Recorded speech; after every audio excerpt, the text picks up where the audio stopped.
Let me tell you why you're here. You're here because you know something. What you know you can't explain, but you feel it. That there's something wrong.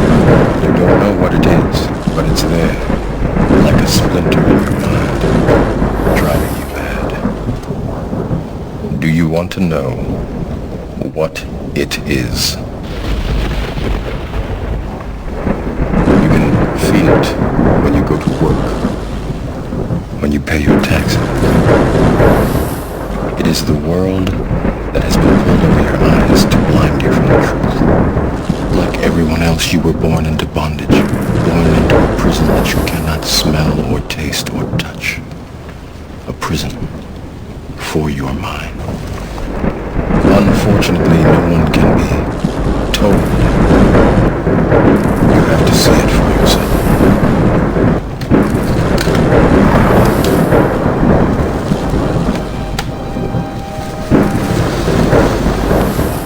This is your last chance. After this, there is no turning back. You take the blue pill. The story ends. You wake up in your bed and believe whatever you want to believe. You take the red pill. You stay in Wonderland. And I show you how deep the rabbit hole goes.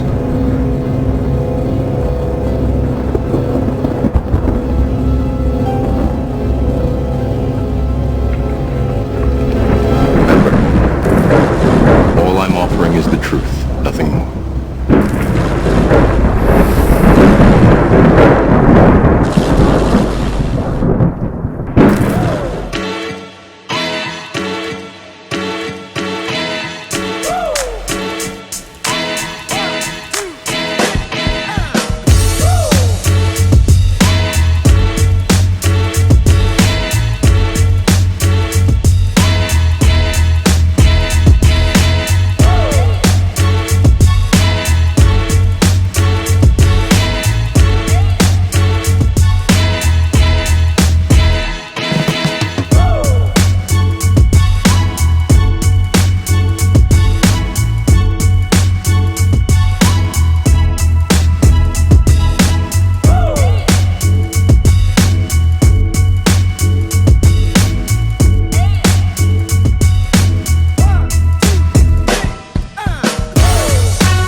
Shalom. I want to welcome everyone to Precept Mastery under King James Bible University. I want to welcome each and every person. And thank you for joining us today because we're going to be going through Romans. We're going to be tying a lot of the knots up, pretty much what we'll be doing. Fixing and making sure, because we need to be transferring a lot of this, going over and put it inside the Preceptor.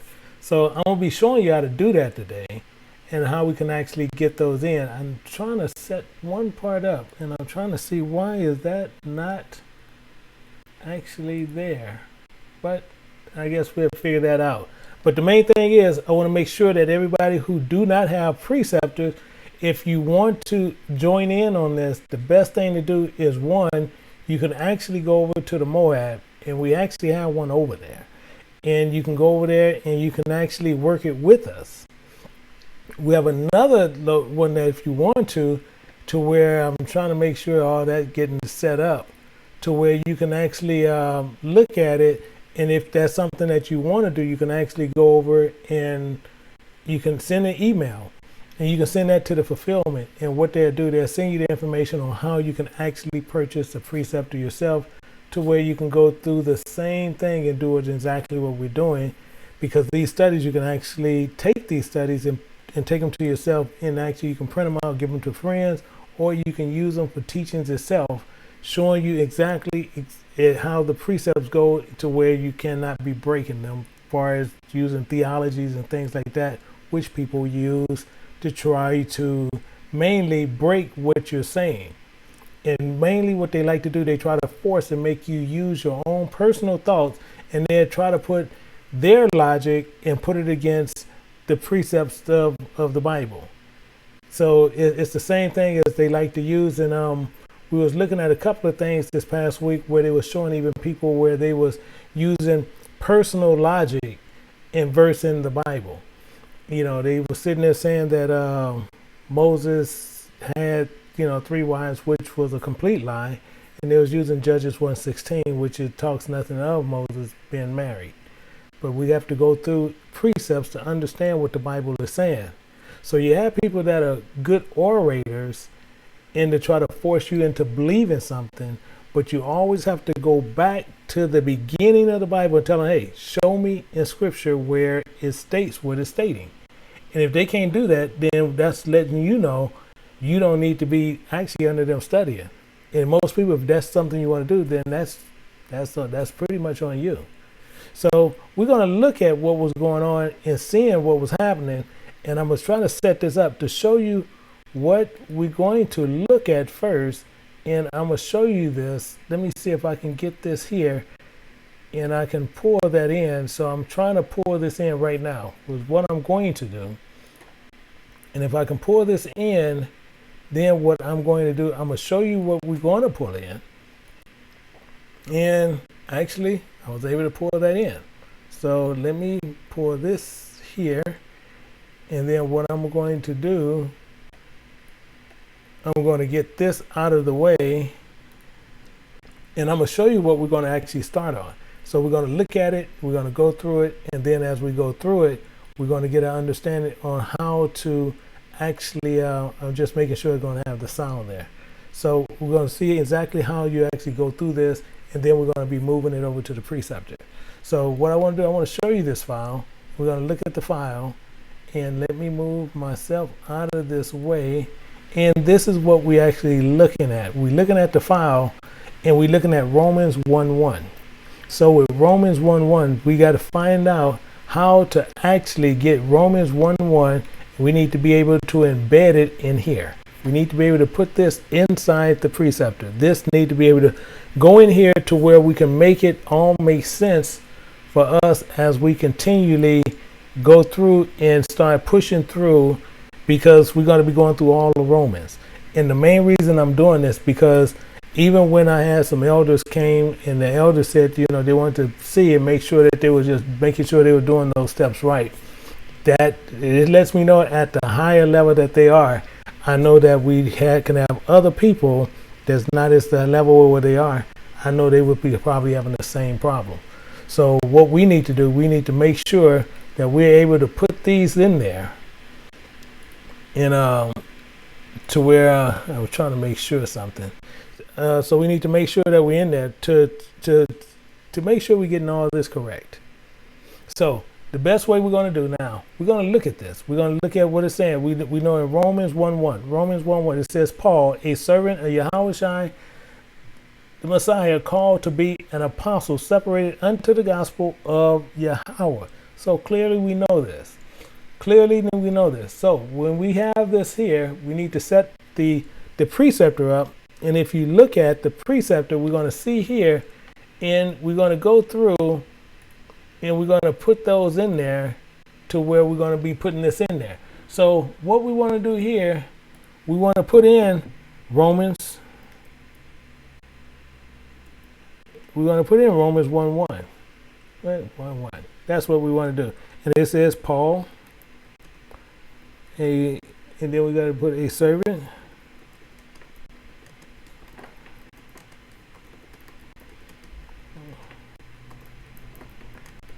To be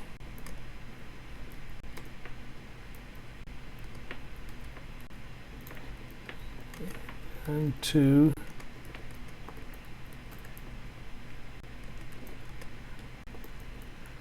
God. So we have this here. So we have this here to where we can run from. So knowing we have this in here to run from.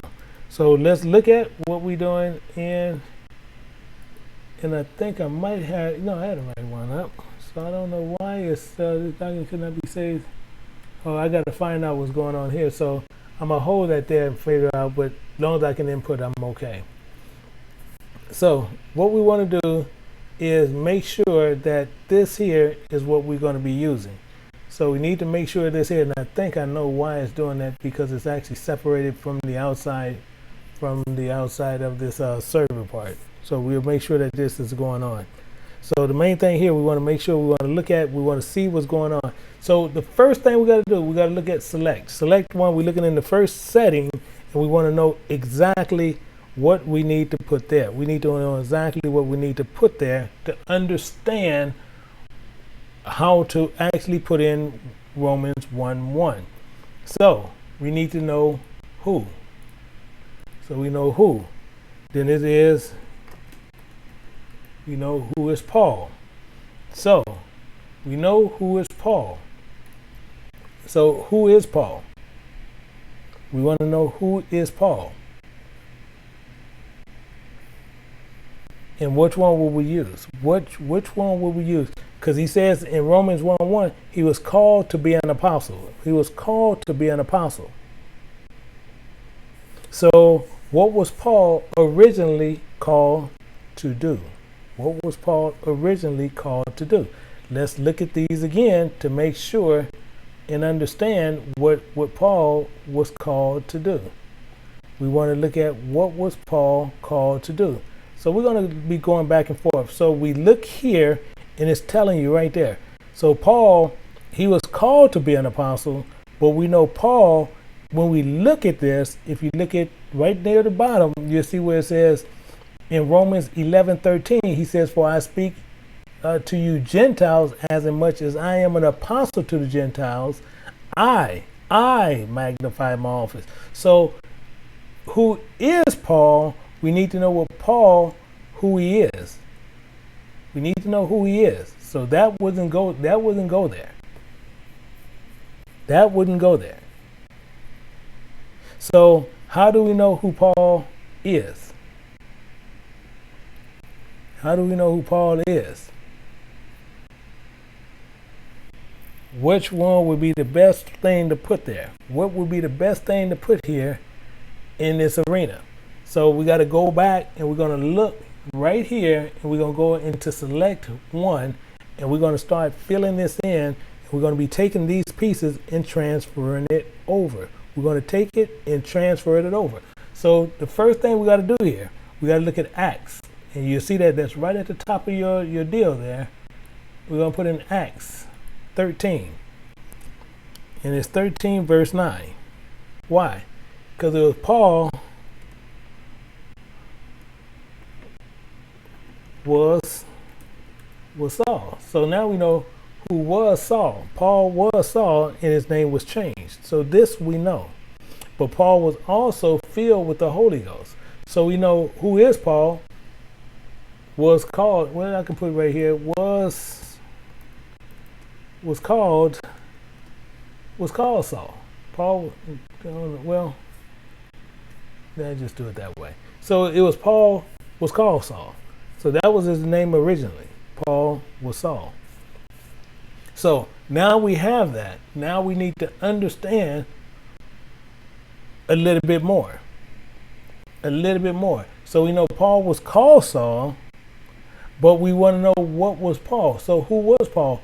Paul was called, but Paul, we're going to find out a little bit more in Acts. We're moving down again. And we're going straight across on how to input this. We're looking at how to input this.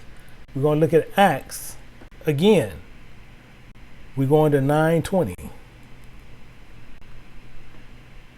And Paul was called to preach.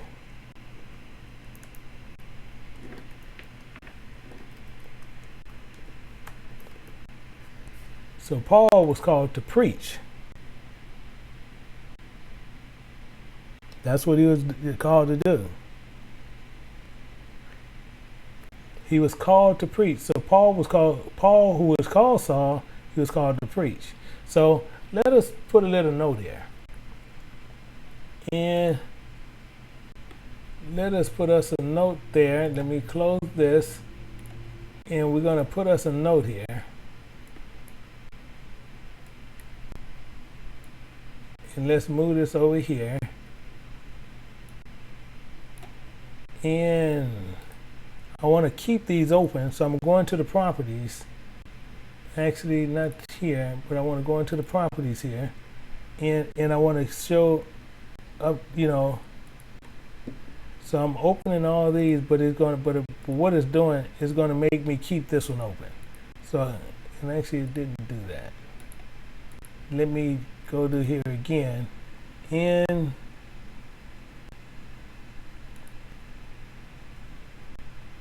trying to see now why that didn't do it the first time. There we go. Now we got it. So now, since we got that, now I want to change this, and I want to put that there, and I'm going to change that key verse, and I'm going to put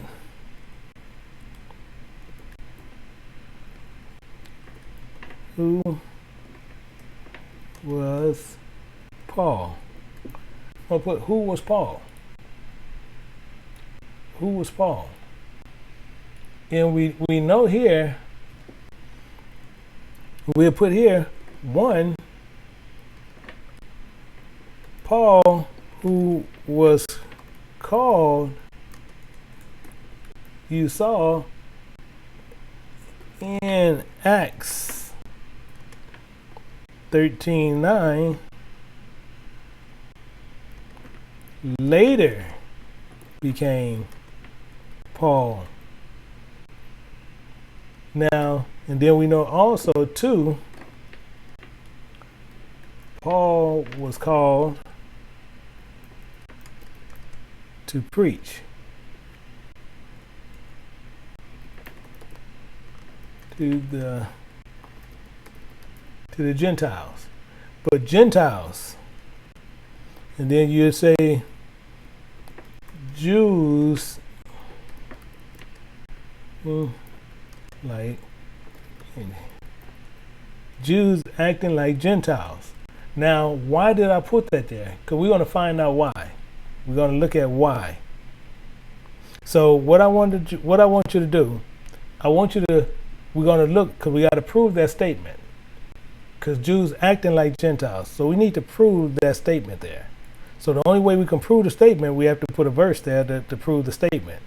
We never sit there and make statements at any time and we cannot prove them. That's using theology on what that's what Christians do, and we don't do what Christians do. We do what preceptors do. We precept in the Bible according to what the Most High God told us to do. We don't do it the way we decide we're going to do it. So we need to prove this statement. So Paul was called to Gentiles, Jews acting like Gentiles. So we need to prove this statement. We have to prove this statement in here. Now, how can we prove this? How can we prove this? We're going to go in two places. First place we're going to go. We need to see this. Who is Paul? He was called to preach. And then what we're going to do, we're going to go here, and we're going to look at a couple of things. We're going to look at two. We're going to go to 1 Corinthians 12 and verse 2. Okay. We're going to look at 12 verse 2. And these are Jews acting. I just put acting. And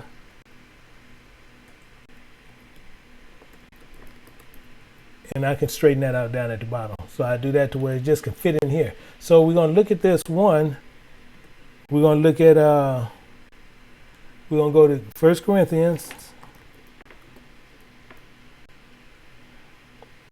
We're going to go to 1 Corinthians 12 and 2. So, and we're going to read what it says, because we have to make sure we understanding what we're doing. We want to make sure we understanding what we're doing. So it says, ye know that ye were Gentiles carried away unto these dumb idols, as ye were led. So now we do know, he said these was carried away unto dumb idols, ye were. So if you were a Gentile, Gentiles always worship dumb idols, but he's saying these set of people he's calling Gentiles were carried away to dumb idols as you were led. So technically all he's saying is, if you was originally a Gentile, you wouldn't fit this category, because he's saying ye were Gentiles. So a Gentile can't be were a Gentile before. You follow what I'm saying? But this is what people will tell you. They'll say, no, this is talking about real Gentiles. But how can a real Gentile be a Gentile and he's saying ye were Gentiles? It wouldn't make any sense. It wouldn't make any sense. But we got another one that's going to solid this in. So the other place we got to solid this in. We're gonna make this completely solid in. We're gonna go to another one. We're gonna look at another one. We're gonna go to Acts. We're gonna go to 26, 6 and 7. I like to use these two because it clarifies everything it's saying. We're gonna go to Acts 26, 6 and 7. Why do we use that one? We're getting ready to find out why. Acts 26, because Paul telling you, as he talked to King Agrippa, who was an expert of these things, and we're going to read some of that just to get the understanding on what he was saying. So we're going to grab it from the top, but then the verses we're going to use is still the main ones there. If you want to put those into your preceptor, then that's something that you may want to do, then that's fine, you do that. But we want to make sure we pull in exactly what we need. We're going to need to pull exactly what we want to pull. So he says, even in Acts 26, we're just going to look at verse 2 and we're going to look down.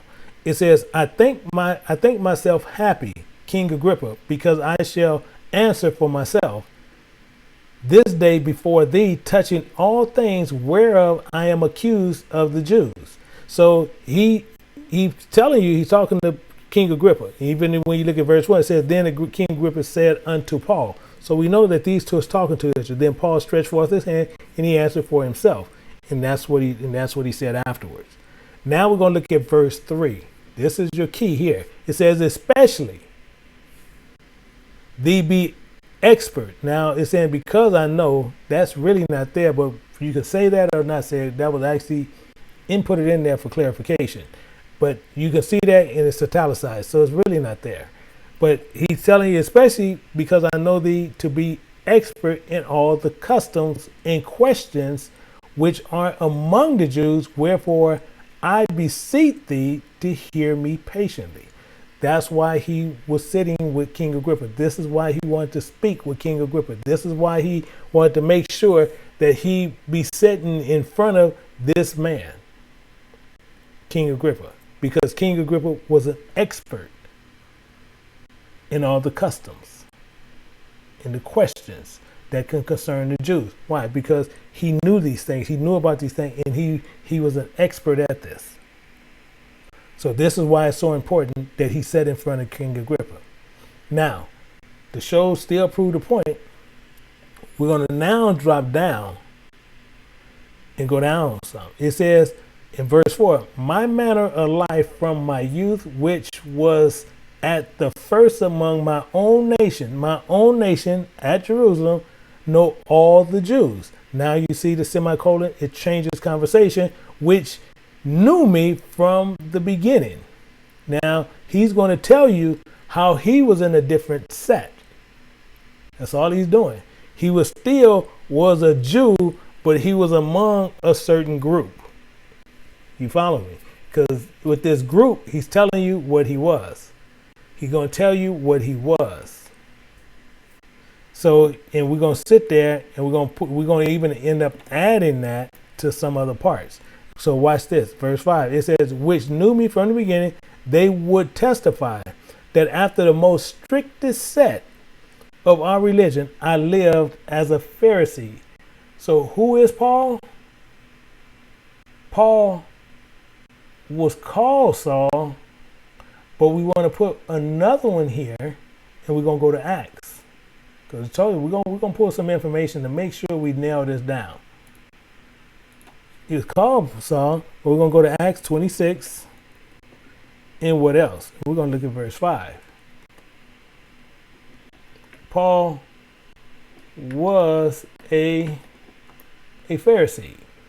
Was. You can't put is. He was a Pharisee. So we know that now. Paul was called, and later became Paul, who a Pharisee,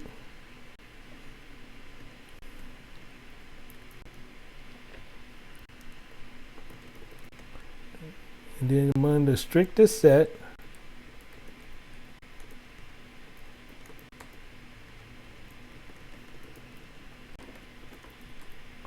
among the Jews. So now we know this. So we know when we look at this, it says Paul, who was called Saul in Acts 3:19, later became Paul, who was a Pharisee among the strictest set of the Jews.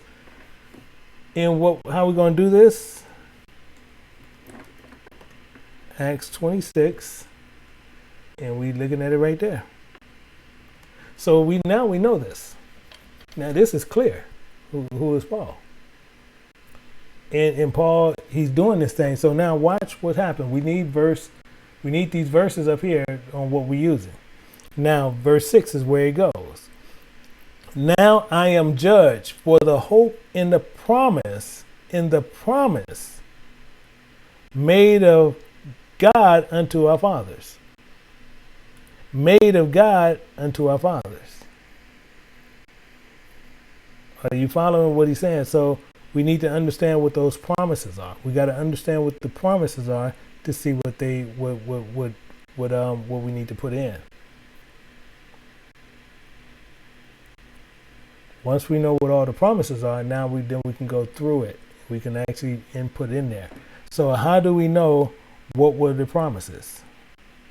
How do we know what the promises are? Because we have to go through it. If you're going to go through it correctly, you got to make sure we know exactly what he's talking about all the time. We can't sit there and go off to our own little understanding, because we do, that's going to actually put you in a bad situation. So what were the promises? This is the problem. See, because this is what when people look at things, we have to understand what Paul is saying, because Paul is talking from knowledge, because he's an expert, so Paul can talk to him freely about what was going on. Because here right now, we have to understand what Paul talking about, so we have to go play catch up. We have to keep going back to find out what Paul was saying. So he's telling you right there about some promises. So if we're going to find out what those promises are, we're going to end up filling that in. But we have to find out what that actually is. So right now we're going to move forward a little bit, but we still need to figure out what those promises are. We still have to figure out what those promises are. So let's look at another part, but we're going to have to come back here, because we have to visit that, because we need to know what those promises are, and we should have them. Now, verse 7. This is to make sure it's clear about what we're saying, to clarify 1 Corinthians 12:2, talking about Jews who is acting like Gentiles. Because he tells you, unto which, in verse 7, unto which promise are 12 tribes. Are you following? So he's not talking about any other people. This Paul telling you clearly, he's talking to 12 tribes. Instantly serving God day and night, hope to come. For which hope's sake, King Agrippa, I am accused of the Jews. What hope? Because then he proceeds to tell you that what happened. He said, why should I be thought that it's incredible that God should raise the dead? Because then he started talking about what was going on, that God raised the dead, talking about Then he says, barely thought to myself, I ought to do many things contrary to the name of Yahushua the Messiah, or Yahushua of Nazareth. So this is who he raised, and this is what the problem was, because he's telling these Hellenist Jews who was acting like Greeks, he's telling them this here, and they don't believe the account, and it makes them they thought he was crazy, but he wasn't doing this in secret. He was doing this openly. And that's why he said, he even tell King Agrippa later, I wasn't doing this in a corner. He was doing this very open, letting them know to come and to hear him, what was happening. So this was no secret. So this is why he came and he was talking to them. He was letting them know up front who he was talking to all the time. So now, what we're going to still to come is saying that Paul, a servant of Yahushua the Messiah, called to be an apostle. So, Paul, we know here, we're going to go here, and we know we want to just put here, we're going to go 3. And it says, Paul did what? Paul magnified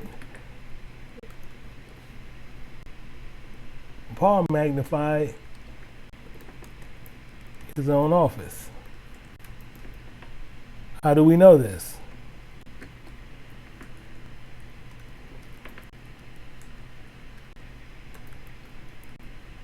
Romans, when you look at Romans, then you look at 11 and 13. Who is Paul? And we can actually put this right here. We can go to Romans, and we finding out exactly who Paul is. So you know exactly who this man was. So we're going to put 11:13. He called himself. He magnified his own office.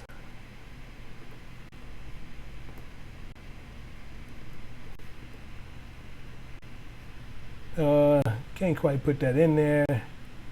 Well, we'll just leave it right there. But we have it down here. So we know 11:13. We know this here. So we got it here. So we're fine. So we know, as we look at it, we know he did as much as everything else. Why? Because we know a certain thing. Now, this is how we know this. So what we're going to do, we're going to put our own notes. So we're going to say, Paul was a messenger. That's what we're going to do. And we just do it this way just for hope's sake. Jews acting like Gentiles. And technically,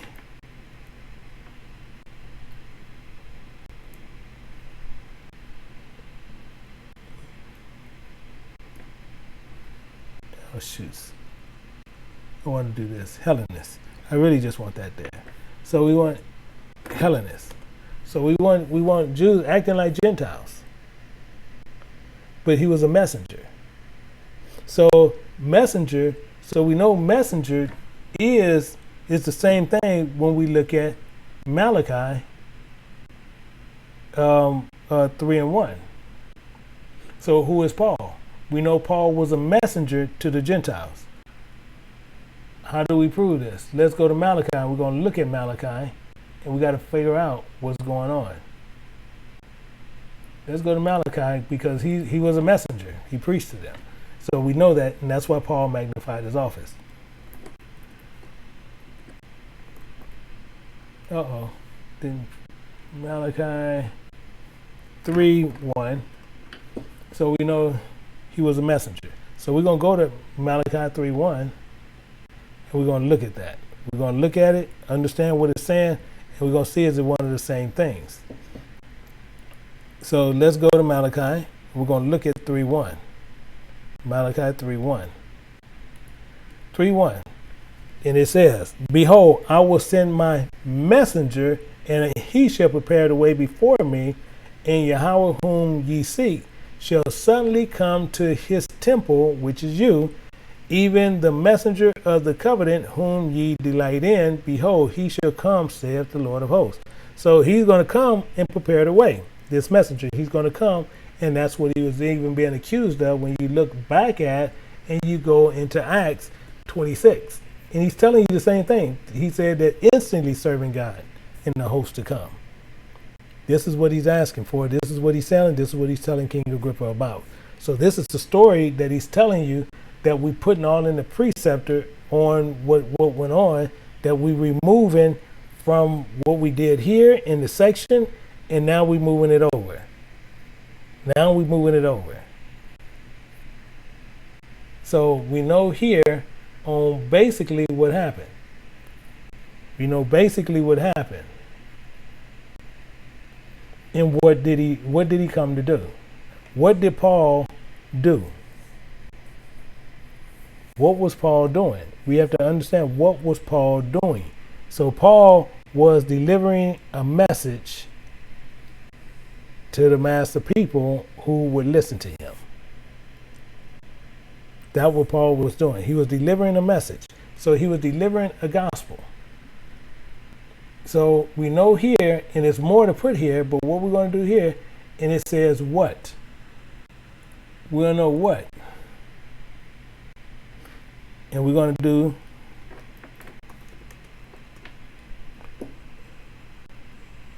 what? Let me see. It's better in this. What? What he did. And now we're going to look at a couple of things. We're going to look at a couple of things because he actually did a couple of things to understand what he was doing. So one, we're going to let's look at Judges, because we're using these from the notes that we have inside the notes that we did. We're going to look at Judges 3 and 20. That's the first one we're going to look at. We're going to go to Judges 3 and 20, and we want to see what that says.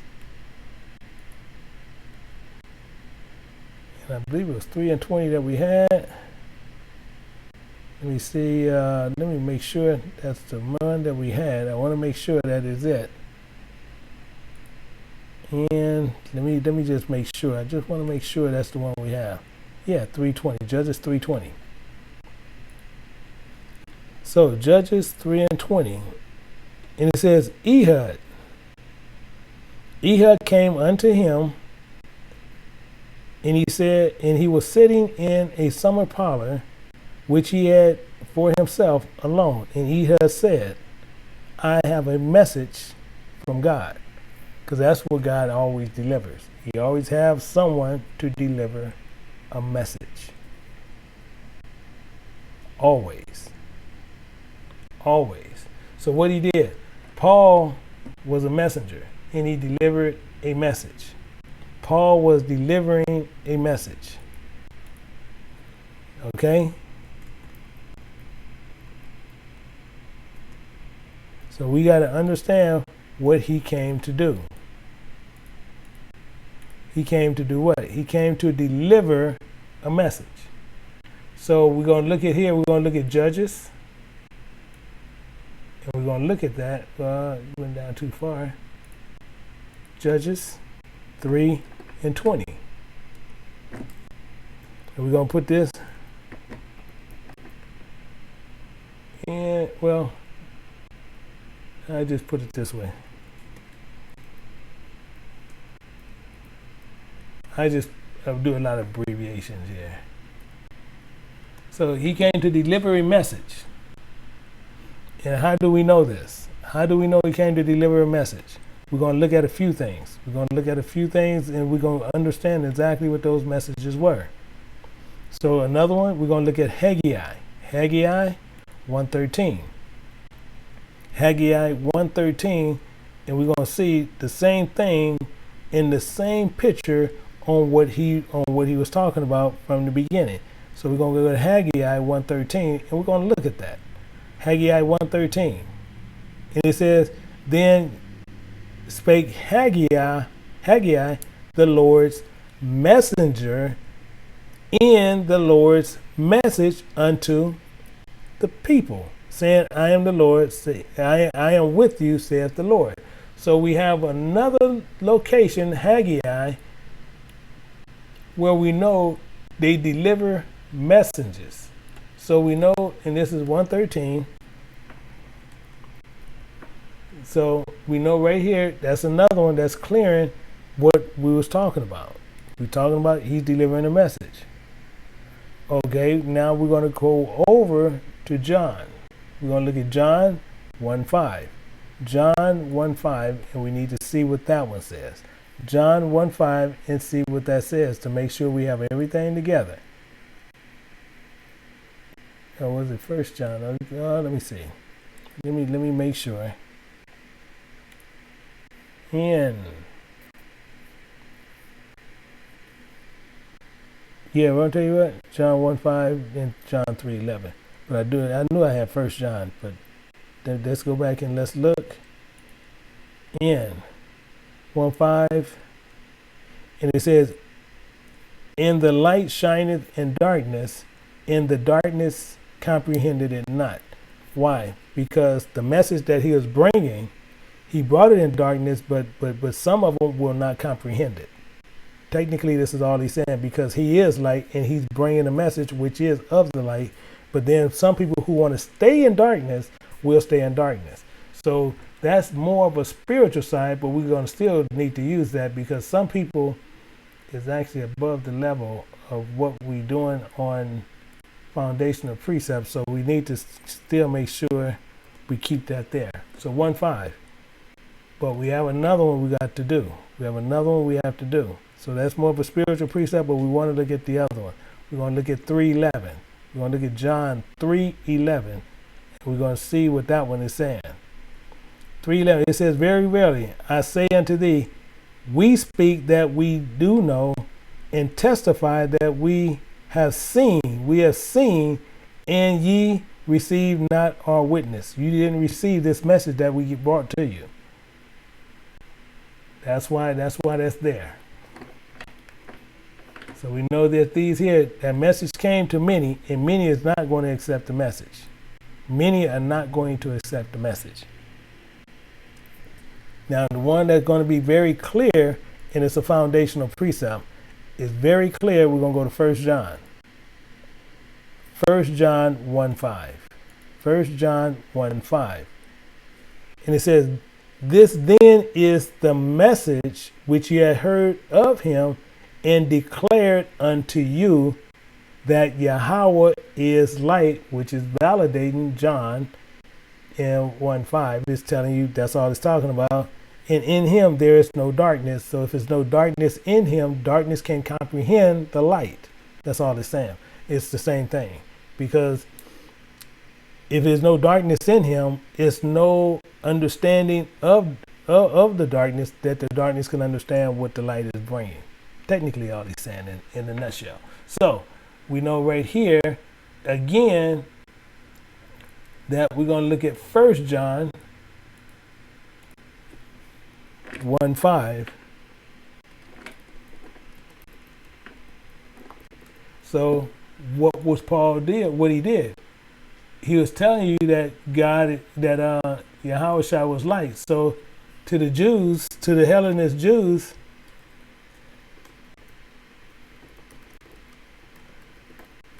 that,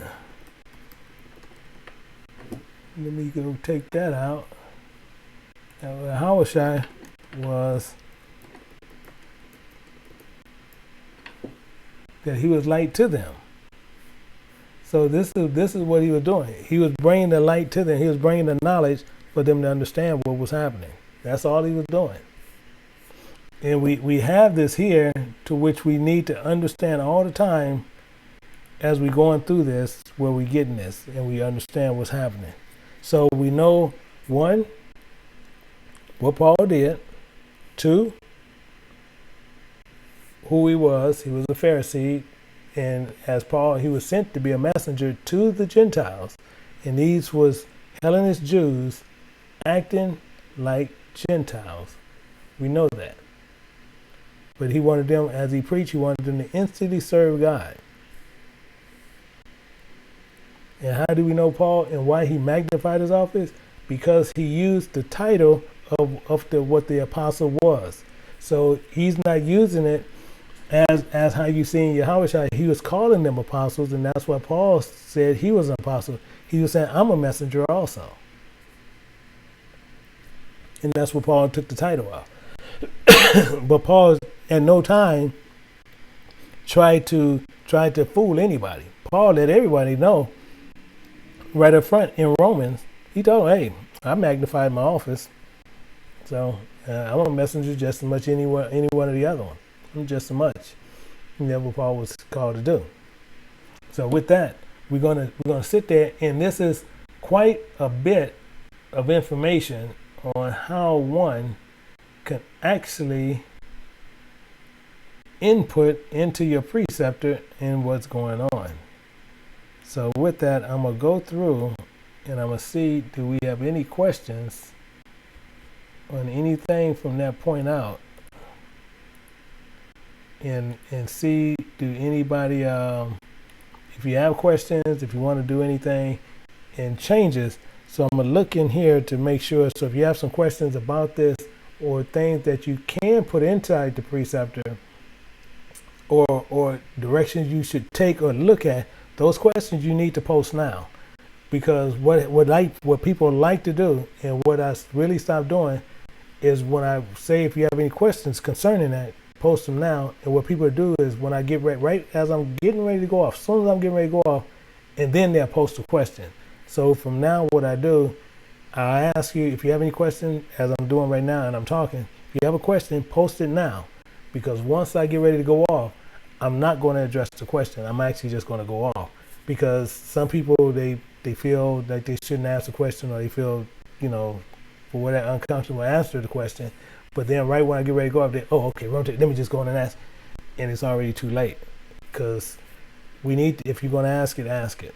And then we do have a lot of people who like to ask questions. And they ask the same questions concerning this here, or something that we was already addressing. They like to address it not there, but they try to address it by email. So a lot of those don't get answered for that same reason, because when we're trying to find out, we're trying to address everything at one time and not try to address it. And then somebody, well, this is more, it's pertaining to the same thing, but I'm just asking just for me.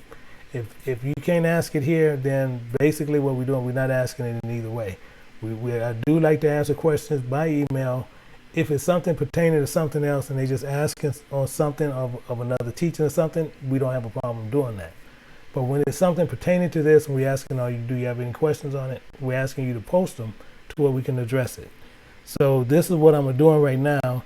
And currently right now, I see that nobody have no questions technically on this so far. So what I'm gonna do, I'm gonna give it another minute, because this should took you far enough to where we can understand, how to actually input the rest. When you get to verse 2, you shouldn't have no problem whatsoever putting in verse 2, because it still have a few in verse 1 you still need to put in. However, even with the few that you had to put in from verse 1, you shouldn't have no problem whatsoever putting in verse 2. None whatsoever. So those we want to make sure of. And so far, we still do not have anyone asking the question here about this. So we are pretty good. We are pretty good. So that's what I was checking for. I wanted to make sure that we don't have no questions. And so I think that everybody is pretty good on doing this. So since we have that straightened out, and this was part of the problem that I know that some people had issues with. So with that, what we're going to do is we're going to cut it from here. We're going to cut it from here to where you guys can move forward on this, and then you can do it. And let me see. Okay, what about making your election sure? Okay, we have one that's asking, what about making your election sure? So they're asking the question. Okay, it says, who was Paul? And he's asking who. So one is explaining who he is. What is telling you the message he's delivered. Now, if you're going to put in the preceptor, and you look at the preceptor, and you sit there and you see what, where, why, when, and how. You have to make that selection. So it's telling you how, what. So what you're asking and this is Sister Brenda, what you're asking is how, because he did say that. He said, because he tell you, make your election sure. Paul distinctly talks about that. So what you'll do in the preceptor, you're going to not use who, what, where, why, or when. Those you cannot use. But you want to put how. And so in your preceptor, you're going to put how. And in the how to make your election sure. So you can say how to make, and then you can put it however you want, but that's how to make your election sure. And Paul tells you how. And not only Paul going to tell you how, you're going to find precepts literally throughout the Bible on how to make your election sure. Good question, because it actually going to run you a lot into the law. It's going to run you into a lot of examples within other books. It's going to give you other examples coming from Yahushua himself, and it's going to give you a lot of stuff more where Paul is actually breaking down to show you better how to follow it, is what I'm saying. So it's a great question, real good question. And that's how you do it. But you want to put how. So how to make your election sure. So, for example, you can go inside that preceptor and just say, how can you make your election sure? And this is almost, when most people look at the preceptor, it can look really complex and a lot, but it's really simplified because it's not something you need to finish the entire thing in one sitting. It's almost like playing chess with somebody in another country and y'all just going back and forth. So what you do, you need to know how. How can you make your election sure? It's saying, how can you make sure you can make something right? So the same thing is, you're going to look at other scriptures on what the Most High is saying, because he's telling you very bluntly what he's looking for from you. He's not asking. He's looking from this for you, from this for you. And what he'll be saying is, okay, you do this, then this he will accept. So that's how. And then once you see how that election is going to be sure, I know I have to do A, I know I have to do B, I know I have to do C, and I know I have to do D. I know I have to do these. Now, you know those, and you have the verses on where the Most High said that. Now what you do, now you want to go back to where Paul's saying that, but then you're going to look at some examples in the law, and you're going to also look at some examples in other books as they doing what you just found. Once you see that they doing what you just found, now you're seeing the precepts on explaining itself, which is the commentary that you need to the verses. So the verse that you're going to sit there and you're going to nail down on, you're going to find another verse, which is your commentary to the understanding of the verse of the law that you just seen on making your election sure. Once you have that, now you can go back to Paul and you're going to see Paul explaining it the same way or around about another way to break it down to those Jews acting like Gentiles to where they can actually understand it. That's actually what it is. So, but good question. Very good question. Do we have any other questions? Do we have any other ones to help this to get the understanding as far as what we're doing? And it looked like we might be pretty good on everything else.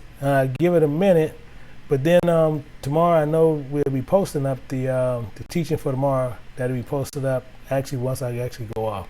So we will be putting that one up, and then what we're going to be doing, we're going to be going through everything else to where we can make sure, because I do know on this one here was the most important, to where, because we need to go into verse 3, and verse 3, 4, and 5 going pretty much all they're going to go together, and you're going to see it going to run through pretty quickly. So it looked like we don't have no other questions based on this. So we're gonna end up cutting it now. We're gonna cut it from here, and then what we're gonna do, we're gonna pick this up to where now most people should see how the preceptor works and how you can input that transfer from what you've seen to now you can transfer it to your preceptor to where you can understand it, to where you can actually take this same sheet and you can actually take and you can go teach with it.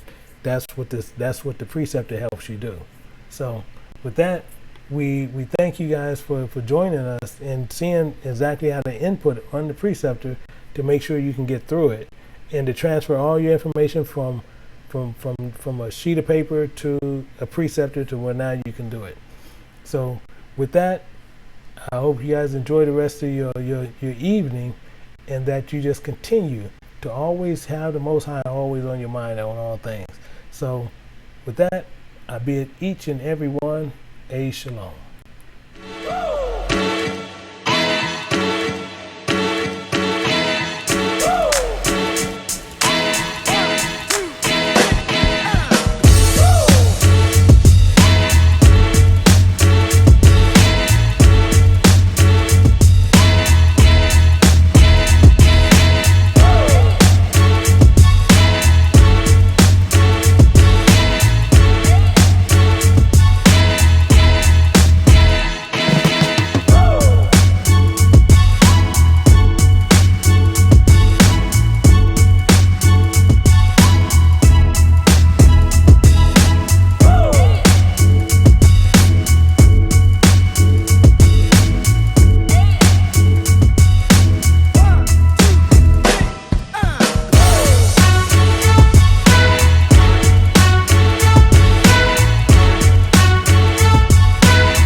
Let me tell you why you're here.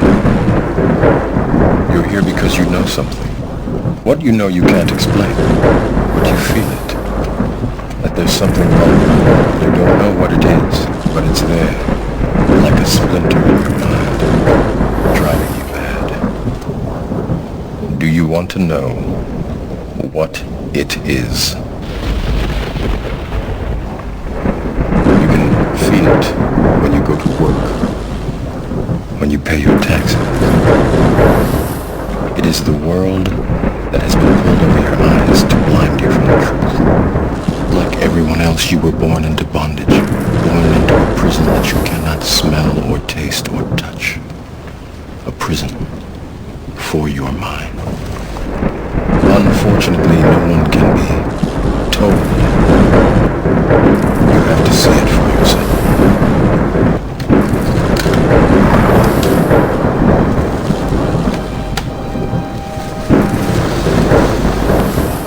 This is your last chance. After this, there is no turning back. You take the blue pill. The story ends. You wake up in your bed and believe whatever you want to believe. You take the red pill. You stay in Wonderland. And I show you how deep the rabbit hole goes.